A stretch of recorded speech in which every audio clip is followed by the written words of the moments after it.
Hola, ¿qué tal amigos de Orlando Deportes? Por aquí por Orlando Radio TV. Orlando TV de este lado. Vamos a estar hablando de Robinson Cano, un pelotero dominicano que debutó con los Yankees de Nueva York y que jugó sus primeras 6 temporadas con los Yankees de Nueva York antes de convertirse en agente libre y firmar un contrato histórico para él con los Marineros de Seattle por $244 millones, un contrato que ni siquiera los mismos Yankees le quisieron dar para retenerlo como agente libre, y finalmente apareció un equipo, los Marineros de Seattle, otorgándole dicho contrato. Incluso él pudo haberse quedado en los Yankees de Nueva York con un contrato por debajo, pero finalmente los Marineros de Seattle aparecieron que estaban desesperados por avanzar hacia la Serie Mundial y desesperadamente tuvieron que darle ese contrato a Robinson Cano por 8 años, $244 millones, un contrato histórico para ese momento, luego de él convertirse en agente libre. Pero los Yankees de Nueva York, aún teniendo él los números suficientes para darle dicho contrato, prefirieron mejor no dárselo. Y ya los Yankees con él varias series mundiales, habían ganado ya varias series mundiales con él, pues era un segunda base que ellos entendían que no era tan importante para ellos.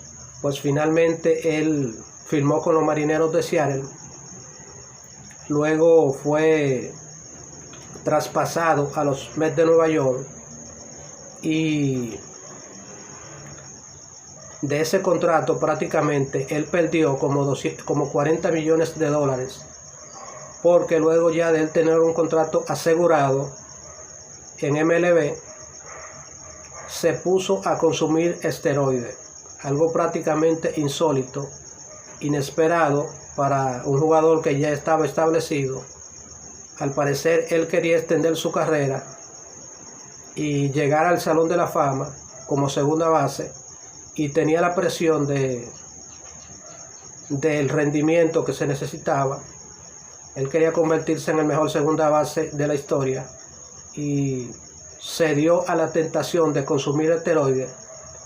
Pero ¿qué pasa? Que hay una regla que dice que el que consume esteroides se le descuenta el 80% del salario del año siguiente. Y al él consumir esteroides por primera vez, le descontaron prácticamente $20 millones, casi $25 millones. Él iba a ganar la temporada siguiente cerca de $25 millones, y por consumir esteroides perdió más de $20 millones. Pero eso no se quedó ahí. Luego él volvió a consumir esteroides, y como todavía tenía un contrato grande, y también volvió a perder $20 millones, sumando así $40 millones prácticamente perdió Robinson Cano por consumir esteroides.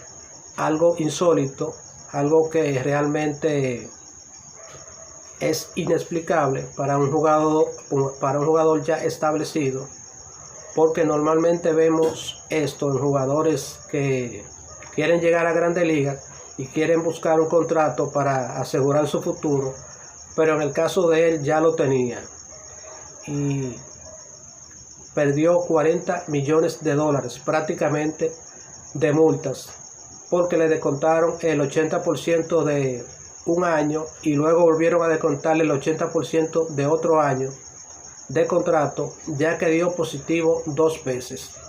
No solamente se conformó con perder $20 millones por primera vez, sino que se arriesgó y volvió a perder 20 millones de dólares más, sumando esto unos 38, casi 40 millones de dólares de multa. Eso le pasó a Robinson Cano, pero él no, al parecer no le dio mucha mente a eso, algo prácticamente insólito para un jugador dominicano que son tacaños, el 99%, perder no 40 millones de pesos en multas, perder entonces 40 millones de dólares, que es prácticamente una locura. Eso le pasó a Robinson Cano por consumir esteroides. Perdió casi 40 millones de dólares. Pero él aún se mantiene en ligas independientes y jugando en la Liga Dominicana, y por eso fue alejado y sacado del béisbol de Grandes Ligas por dar positivo 2 veces al consumo de esteroides. Manny Ramírez dio positivo a esteroides 2 veces también, pero ya Manny Ramírez no tenía un contrato grande. Manny Ramírez simplemente estaba jugando por el mínimo y esto no le afectó en sus salarios de antiguo que Manny ganaba de 20 millones de dólares por temporada, pero a Robinson Cano sí le afectó esto de consumir esteroides, porque esto por estar consumiendo esteroides perdió de 38 a 40 millones de dólares, algo nunca visto en la historia del béisbol. Bye.